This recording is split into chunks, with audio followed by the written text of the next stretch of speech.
Míle go agus Paul agus a cahirirlach agus Díomh a Cardi Galéir, Smisha Mike McCarthy, Tá me leis fannasteir den una cuatúirí Rathcruachan í Tuilsce an seo I County Roscommon. So I say thank you very much, Paul agus a cahirirlach. My name is Mike McCarthy. I'm the Deputy Manager and a tour guide in the Rathcruachan Visitor Centre. Some of you might know me. And I was delighted and honoured actually to be asked by Kevin to come down here, and the topic he chose, he wanted to speak about, was the spiritual landscape of Tulsk. Now, as I say, can you all see that? Is that okay on the screen and everything like that? Oh, it is there. Is that perfect? Is that thanks as well? So usually on a rainy day like this, I'd be outstanding on top of Rathcruachan Mound with my raincoat on, maybe the umbrella up and everything like that. But instead, I'm here in the beautiful surrounds, a Castle Coot house, and the reason is for that is that Percy French himself, who this festival is named for, he's from this landscape. So he was born, as mentioned, in 1854, Cluniquin House, which is no longer extant, but just outside the village of Tulsk, and just to the west of the historic landscape of Rathcruachan as well. Now, Rathcruachan has been a significant landscape spiritually, culturally, politically, for generations of history and prehistory, and that's left its mark on the imagination and on the landscape of the people of Connacht, and I would propose left its mark on Percy French as well. Percy French was an artist, a storyteller. He talked about people, about landscapes. I see that's a lovely quote, and we have it down there on the wall in the visitor centre. Friends and relatives often urge me to grow up and take an interest in politics, whiskey, race meetings, foreign securities, poor rates, options, and other things that men talk about, but no, I am still the small boy messing about with a paint box or amusing myself with a pencil and paper as well. And that's a fantastic quote because, as I say, not only is Rathcruachan such an historically, spiritually and socially important landscape, but it's also the setting, and I'm going to tell you a little bit about it, of Ireland's most famous story on Táin Cooney. And as I say, French was a storyteller. I'm sure it couldn't have failed to influence him at all as well. So what we're going to do is we're going to start relatively recently, and then we're going to work our way back all the way back in time in history, back to the origins of Rathcruachan itself as well. And so, as I say, I'll start relatively recently in the 15th century in 1448. For those of you who were familiar with the village of Tulsk, right across the road from the visitor centre, you see Tulsk Dominican Priory. As I say, it's a Dominican house founded in 1448. It would have been a subsidiary of the Great Roscommon Abbey, a Dominican house, would have been headquarters of this building here, and about 6 monks probably would have been sent from Roscommon down to the priory here in Tulsk to service the religious needs of the Tower House Castle, built in the late 14th century by the O'Connor Rua. The O'Connors, the most important dynastic family in Connacht. We'll be coming back to them in a significant amount later as well. But as I say, there we are. We're starting off maybe in 1448. Tulsk is a spiritual landscape, and that mark is left there directly. I'm going to skip back very quickly 1,000 years, just like that. Oops, and come on a bit as well. All the way back to the 5th century and the time of St. Patrick as well. This is a beautiful painting that's hanging today in our meeting room in the visitor centre in Tulsk. It was originally in the civic offices, in the old civic offices in County Roscommon, and it shows the baptism of Etna Fionn and Fidelma Rua, who were said to be the 2 daughters of the pagan high king Lyra of Tara by St. Patrick. St. Patrick's biographer in the 7th century, Chiracán, who was a Mayo man like myself as well, so fantastic author as well. He records St. Patrick coming to the eastern shores of Rathcruachan at a place today identified as the Ugla Shrine, just outside of Tulsk village, where he baptised, as I say, these 2 daughters of the High King, Etna and Fidelma as well. At this baptism, they were said to have instantly died, were buried beside the shrine, and because they'd just been baptised, they ascended directly into heaven. So they died as Ireland's first 2 martyrs. And so the church in Tulsk today is Etna and Fidelma as well. And so, as I say, we've got St. Patrick coming here to Rathcruachan. And why is St. Patrick arriving into Rathcruachan? Well, as we know, early Christian converters had a huge habit of the reuse and the repurpose of already important places and sites. The diocesan centre of the Church of Ireland and the Catholic Church is in Armagh, just beside Amman the great royal site up in County Armagh and Ulster. And of course, as we know, St. Patrick is coming down to Rathcruachan as well, because Rathcruachan is what's described, and it's been mentioned already, as the prehistoric royal site, or royal capital of Connacht, which is the western province we're in here. And of these royal sites in Ireland, and as mentioned, we have 6 of them, and together there's a joint application where they're recognised and they're on the tentative list for UNESCO World Heritage status as well. So we have ourselves Rathcruachan, or to give it its original name, Oscailga, which is Cruachan, or Cruachan here for Connacht in the west. We have Amman and Navan Fort in County Armagh for Ulster in the north, Dunall in Kildare for Leinster in the east, Cashel and Tipperary for Munster in the south. We've got Tara, I suppose, that everyone hears all about. Capital of the province referred to as Midda. Now, Midda is the Irish word for middle, no longer existing smaller middle province around which the other four are said to revolve. And then we've the point in the centre of the country where the 5 provinces are said to meet. And this, of course, is the Hill of Uisneach, which is just outside of the modern-day town of Mullingar itself. But these royal sites in Ireland of the 6th, they have a number of similar features and functions. So in times long ago in Ireland, before we have any towns, roads, villages, cities, remember, you only get in the first urban centres founded in Ireland in the 9th century with the arrival of the Vikings. So Dublin, Cork, Limerick, Waterford, these are original Viking settlements that go into the first urban places in Ireland. So before that in Ireland, you have a much different idea or picture of a landscape. In the Iron Age, a country largely covered in bog and forest, and a much more rural, scattered farming population. And so traditionally, royal sites, like Rathcroghan or Cruachan, would have been used as a place of assembly or gathering. So when people needed to come up together, and because they're farming population, then of course particularly seasonal times of the year. So spring, summer, harvest and winter, which gives us our 4 traditional Irish festivals of Umbollock, Balfina, Lunasa and Samhain as well. The name for these great assemblies in Irish was Éannaigh. So Éannaigh, we know the Irish for a fair. We all learned by Éannaigh Amárach in school as well. So, and a good name for them, a good description. And these areas are monikered the royal sites because these great Éannaigh or gathering were particularly associated with the crowning or the inauguration of kings. And so if a king had to be crowned, it would be done at a time of seasonal mass assembly on a landscape like Rathcroghan as well. And so that, as I say, has left its footprint on the landscape. So this is, I suppose, a highlight map, if you like, of some of the monuments we have at Rathcroghan. The central monument, the focal point of the entire region, is Rathcroghan Mound itself, which is located just a couple of miles to the west of the village of Tulsk. On the N5, many of you will know it. I'm sure you'll pass by it all the time. If not, you'll know a little bit about it, I hope, by the time I'm finished with you here. And spread out from around that, we have 240 still existing various archaeological sites. And these range in date all the way back to the Neolithic, to the New Stone Age, approximately 6,000 years ago, when the first settled farmers come into the island of Ireland. There's people out on the landscape at Rathcroghan. For Connacht, that's some of the most fertile land in Ireland as well. It's pure karst limestone bedrock, produces great cattle rearing grassland as well. The medieval scribes refer to them as the Macra Connacht, which probably gives us the very best reason why people are coming to this area in the first place as well. Some of the best farmland in Ireland, but then it's been in constant use through the Bronze Age, the Iron Age, the medieval period. We'd argue very strongly today, through the auspices of our farming project and the visitor centre, that that landscape is still in use today. It still has a great relevance to us. Of those 240 sites, you have 60 protected national monuments by the National Monument Service, and of those then 37 are burial mounds of the Bronze and Iron Age style. So Cruachan has another function as well.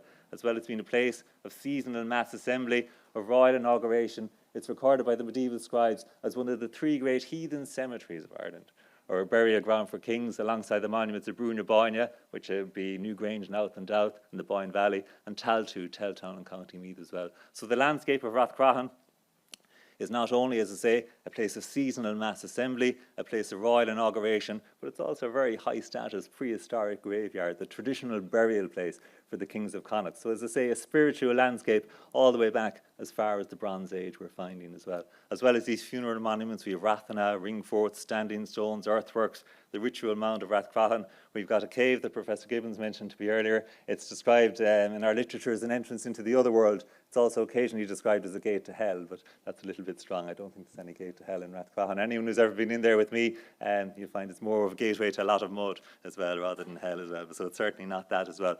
But my point in that is a huge body of archaeology and history on the landscape there. And I'll just see what this stuck. Is it coming over to me?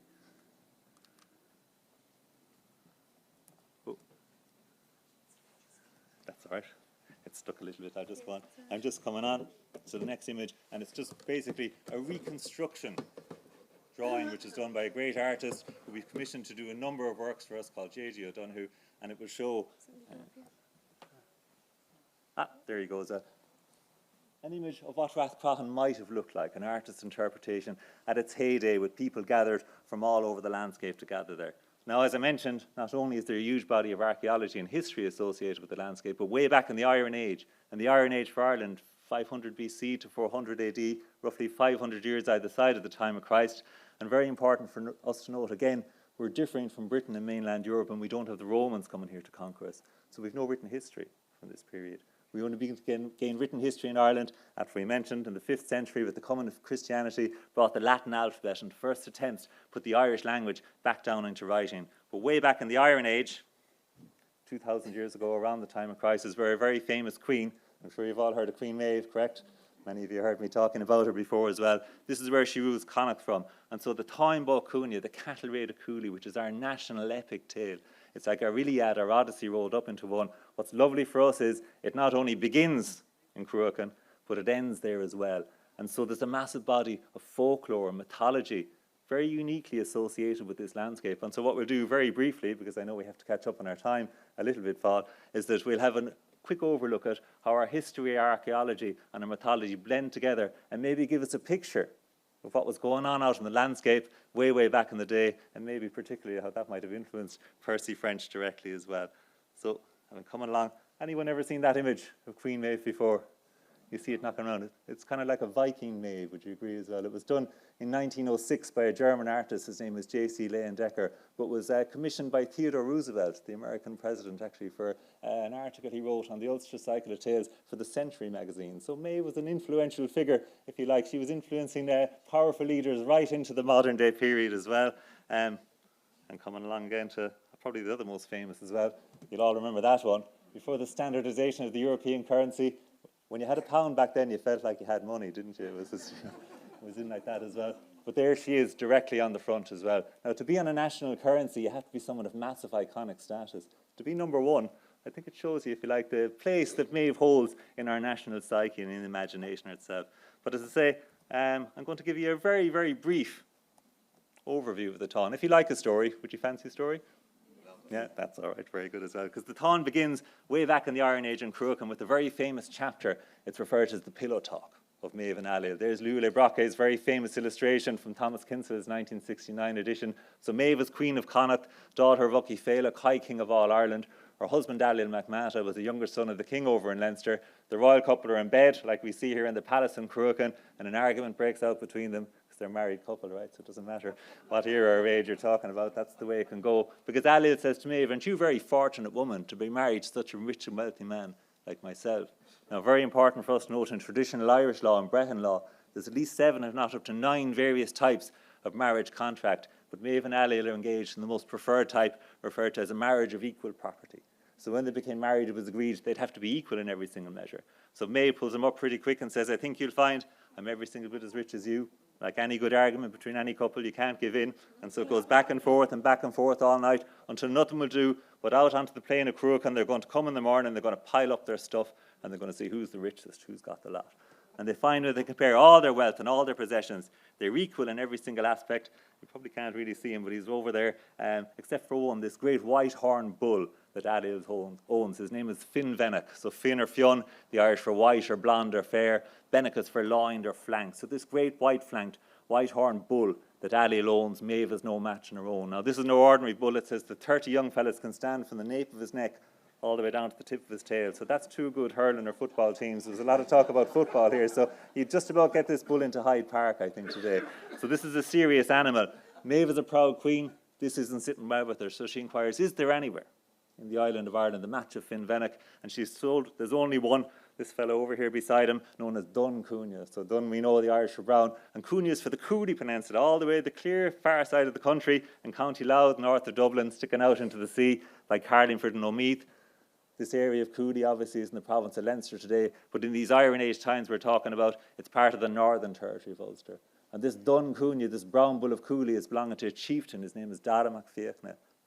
So Maeve immediately dispatches 9 messengers from a palace in Cruachan to go clear across the country to entreat to Dara if he'll give her a loan of the bull and deliver him down to the Mochar of Connacht. As I say, that's the name of this fertile landscape right the way surrounding Rathcroghan, the plains of Connacht. He'll receive in Cruachan the equivalent of all his own lands in Cooley, as well as many other riches and benefits. In Irish, she even offers him, it's referred to as Cardas Mashliasis Aniha, which is the friendship of my own ties for the night. So she wants this bull, so she's offering Dara a pretty good deal. He accepts wholeheartedly, and he's so happy with the deal that he throws out a feast for the messengers, which they accept. And as they start feasting, they start to drink. And as they start drinking, they start boasting. And they boast, well, Maeve's the most powerful woman in Ireland. Sure, if Dara had refused the bull, she was only going to take it off him anyway. It was only out of politeness that she asked. This is overheard by him, and he's furious. So he says to the Connacht boys, you can get the hell out of here. They're sent packing home with their tails between their legs. Back here to Cruachan and Roscommon, they report to Maeve, and what does she do? The very thing proposed in the first place. Out on the plain of Cruachan, if you can use your imagination, and if you ever stand out there, you can see for miles out there, she amasses up together the entire armies of the island of Ireland to go clear across the country. We mentioned the names of this tale on Tyne, Bo Cúine. Táin is the Irish for a raid, Bo for a cow, and Cúine for the Cooley Peninsula over in County Louth. And Tyne, Bo Cúine, the cattle raid of Cooley to get the brown bull home to Rathcroghan.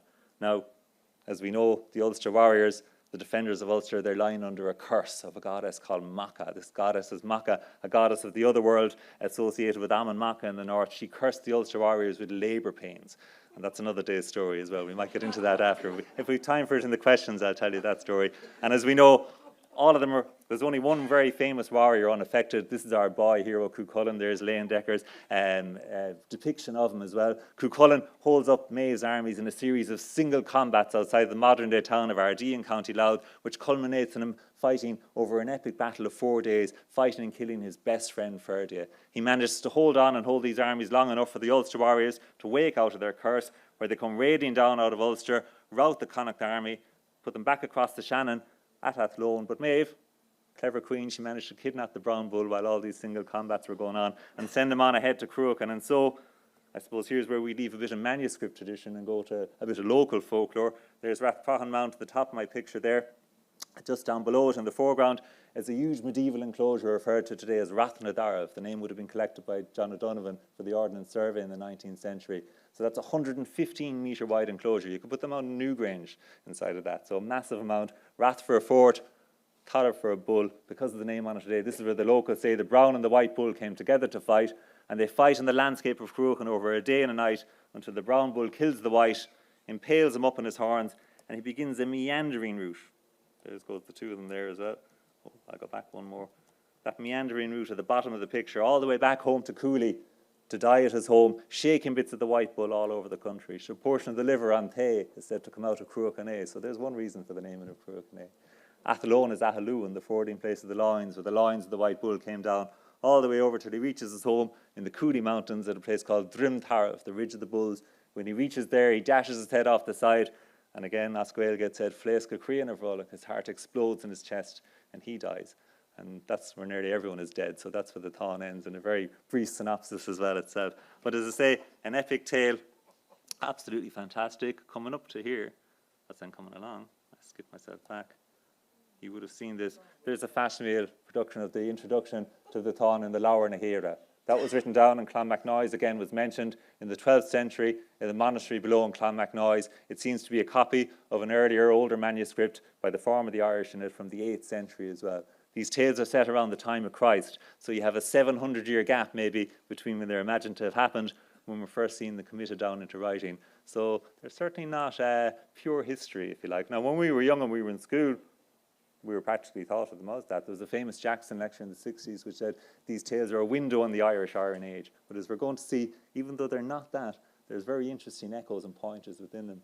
But, as is alluded to, in our epic literature, Cruachan, Rathcroghan, and Ammon Macha, Navan Fort in the north, are proposed as the great royal residences of Queen Maeve and Conor MacNessa of Ulster, the great warring factions of Connacht and Ulster as well. And of course, in traditional local folklore, Rathcroghan Mound is still the site of Queen Maeve's palace. This is where she lived and raided all over Ireland from as well. But what we find upon excavation at Ammon Macha in the 1960s and geophysical survey at Rathcroghan is that these places are not residences at all, but rather places for ceremony, temple-like monuments. And I'm going to give you a very, very brief overview of maybe what was discovered at Rathcroghan through geophysical survey. So from the 1990s onwards, and that technology became better and better, the university in Galway began a very pioneering imaging project into the landscape of Cruachan, which was the impetus then for the foundation of our visitor centre in 1999 by the community as well.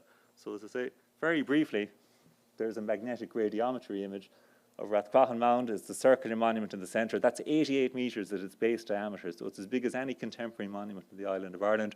Surrounding it with a diameter of 360 metres, to nearly half a kilometre across, was placed a huge ceremonial enclosure. I mentioned that's limestone bedrock out of the site. That appears to have been rock cut in places up to 5 metres wide and 1 metre deep down into the bedrock. It would have been internally palisaded with a massive ceremonial avenue leading into the eastern entrance with another parallel northern enclosure, again with an eastern facing avenue placed to it as well. The mound itself, Rathcroghan, and that's as we're looking at it today, all of those features are completely invisible to the ground surface, was surveyed from top to bottom, indicating from the heart at the very base of it, right the way through to the top, layer after layer after layer of use and activity. Halfway up the mound, it stands about 5 metres in height today, 2.5 metres up, they found indications of 2 large stone concentric circular structures, again massive monuments, 22 metres and 35 metres in diameter respectively, buried in the centre of the mound.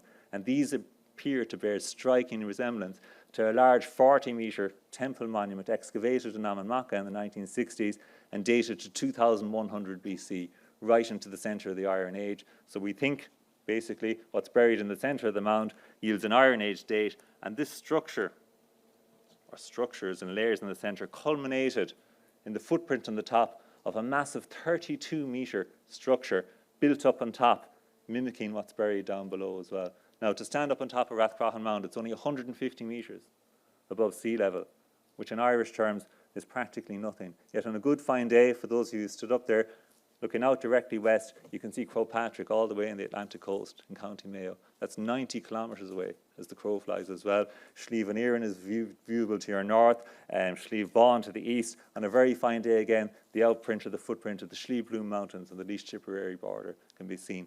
That temple monument that stood on top of that would have dominated the entire skyline for miles and miles and miles around. It would have been the focal point for the entire region as well. So we're looking at it there now. That's again J.G. O'Donoghue's reconstruction drawing. It's obviously open to interpretation. It's an artist's interpretation, but it's true to scale to the size of the temple monument on the top, size of the avenue, size of the enclosure around it. If we can think back to a time before any urban Ireland, a country largely covered in bog and forest, to come upon a huge cleared plain like Cruachan with the people gathered from all over the province together, it would have been quite a sight to see. I'd say the electric picnic now or Glastonbury could eat its heart out as well. So, and probably a good description, if you like. It would have become like a temporary city at its day. And so then we have to ask ourselves, the very obvious question is, what is this in use for? Now, this is yielding a prehistoric date, so the God's honest answer is we can't say directly, but we can make a very good, if you like, educated guess. It's what we like to do. For history is great for theorising. We never in Rathcroghan say anything we've been nailed down for in court, but we do like to theorise a little bit, because we mentioned traditionally Cruachan is the inauguration site for the kings of Connacht. As we mentioned at the start, the most important dynastic family in Connacht are the O'Connors, the Ichruhor. In the 12th century, Thurlock Moore, Rory O'Connor are the last two high kings of Ireland, true high kings without opposition. And in that historical period, between the 12th and 17th century, when we have very good written record, we have very good record of the O'Connors coming back to Cruachan, to the mound of Carn Free, which is a Bronze Age burial mound just down to the south of Tulsk and part of the Rathcroghan landscape, to crown and inaugurate their kings. And even though obviously they're Christian kings at this time, they still have the pageantry, if you like, or the form of a much, much older pre-Christian type ceremony. And it's important for us to note this isn't just happening in Connacht, this is happening right across society in Gaelic medieval Ireland. Now, the O'Connors very famously have an inauguration stone, which is a limestone block with a footprint carved on the top. They claim it was removed from the top of Carn Free in the 19th century, and I know Clonallis House was mentioned, again by Paul. It's standing right outside the front door there. So if you ever find yourself in Clonallis, and as I say, while you're down here in Roscommon, highly recommended visit. In fact, I would recommend that you do everything on Paul's list there, A to Z. You don't have to do them in order as well, but I'm sure he'll provide it to anyone who wants. But I'm going to ask you in a minute, if you do see that stone, would you put your foot on it? And if I'm doing my job, I'm hoping you'll say no. So we'll move along from that. So in our accounts of these ceremonies, very briefly, or our reconstruction idea of them, the O'Connors would have a regathering of all the factions of their clan back to Cruachan, where a candidate for kingship would be selected. Now, Irish kingship went in the male line, but it didn't necessarily go from father to son. It came from an election of what was referred to as Dudab Finna. So within 4 generations of a great-grandfather, this kingship candidate was selected. Very importantly, he had to meet certain criteria. High among those was he was to be physically perfect to represent his people, whole-bodied, unblemished. He wasn't allowed to be missing a digit, a limb, have any sort of disfigurement on his face, anything like that as well. Echoed again in some of her mythology. The king of the otherworld was a figure named Nuada, Aragathláv of the silver hand. In the mythical battle of Moytura, his arm was severed in combat, replaced by a silver one, but he was forced to relinquish his kingship due to the blemish placed upon him.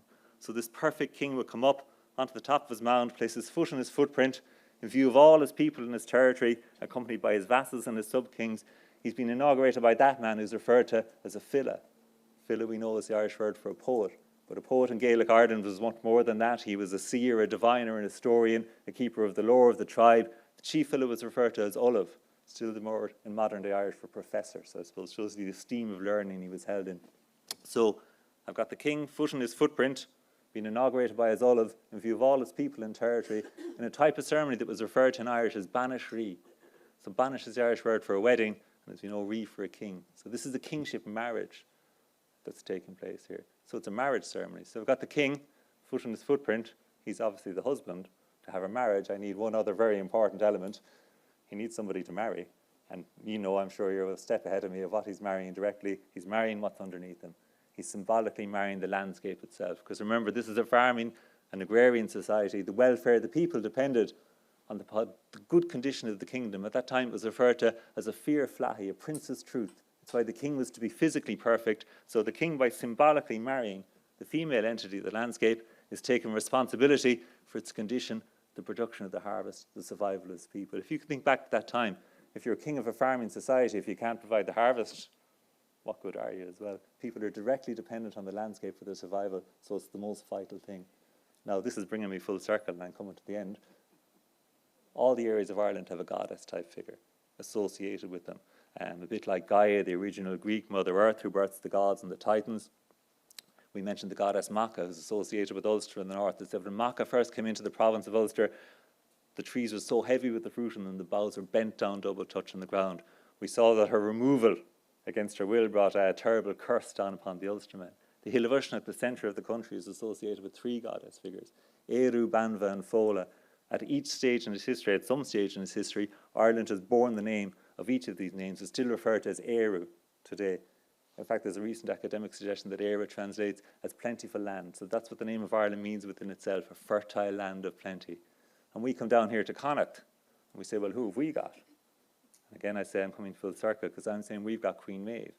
Now, we know Queen Maeve when we were young, when we were in school. Queen Maeve was Queen Maeve. She was wicked, maybe promiscuous warrior, like Queen, caused trouble all over the country, arguing with her husband about bulls. But she was a living, breathing, historical character. Would you agree with that as well? That we were thought of her like that as well. And a lot of people still think of her like that today, but we're thinking of her in a slightly different light now.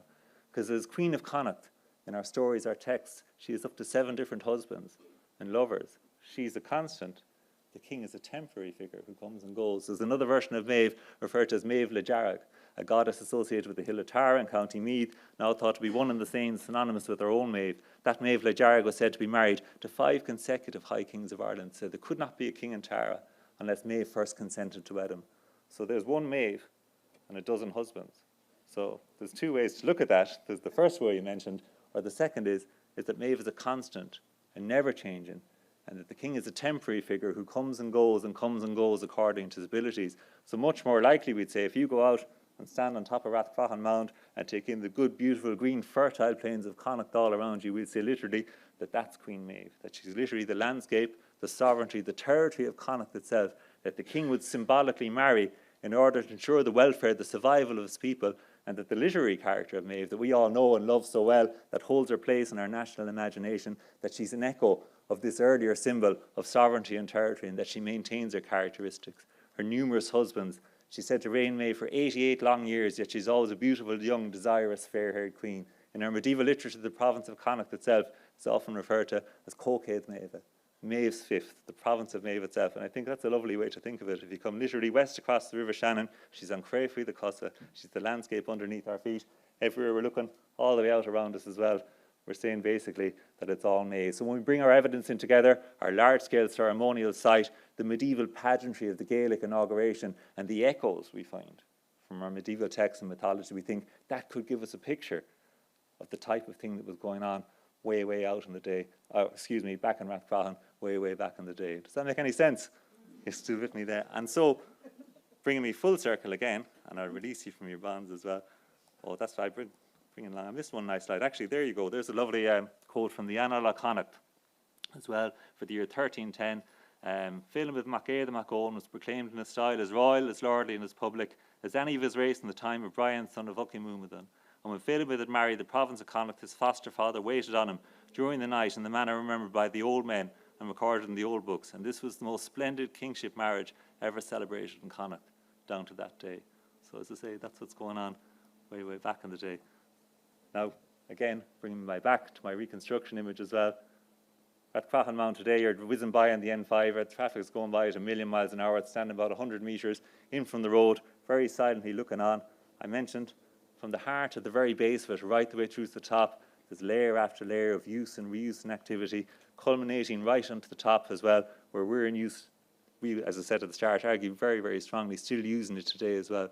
So in a way, we're talking about the history of Ireland, the story of Ireland is inside in that mound as well. It's like a time capsule of Irish history. It's been there since our settled history began in one form or another. This landscape has been in use as well. So literally, in off the Westport Road, with the modern world whizzing by, the rat race, back and forth, standing just back from it as well. That's the way we like to think of it as well, that you literally have the story of Ireland standing right in there. And that's bringing me, as I say, right around to Percy French. The story of Ireland is in there. Ireland's greatest story is produced there. I wouldn't think it's an outrageous suggestion to say that Percy French, who grew right up in the shadow of it, wasn't unaware of all of that as well. And it's probably maybe no surprise that a landscape like that produced him directly. So there you go. I'll leave it at that. I hope I'm not too far over time as well.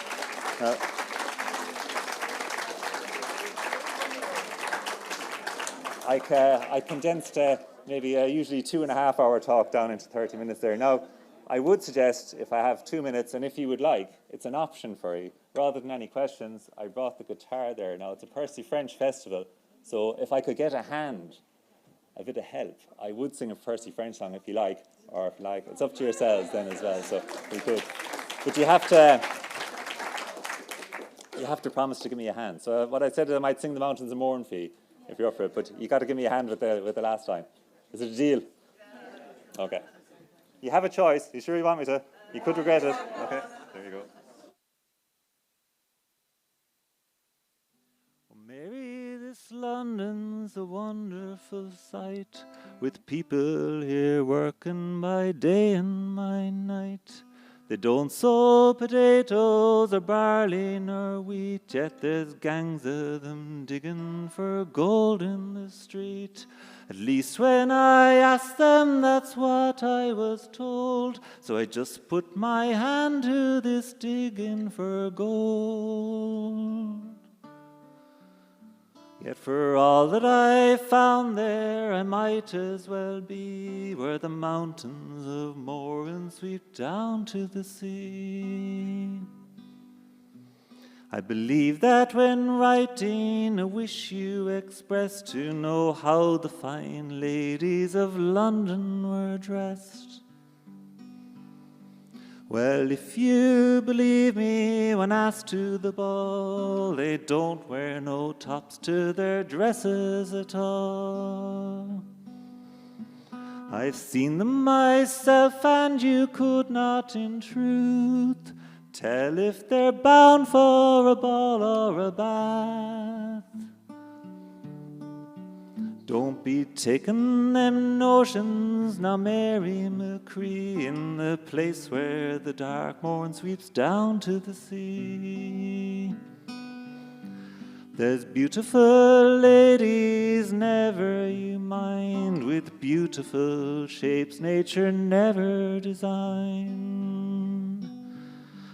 with lovely complexions of peaches and cream. But let me remark with regard to the same, that if at those roses you venture to sip, those colours might all come away on your lip. So I'll wait for the wild rose waiting for me, where the mountains of Mourne sweep down to the sea. You'll remember young Billy McLaren, of course. He's over here now with the rest of the force. I saw him one day as he stood on the strand, stopped all of the traffic with a wave of his hand. And as we were talking of days that were gone, the whole town of London stood there to look on. Yet for all his great power, he's lonesome like me, to be back where the dark bourne sweeps down to the sea. All together now.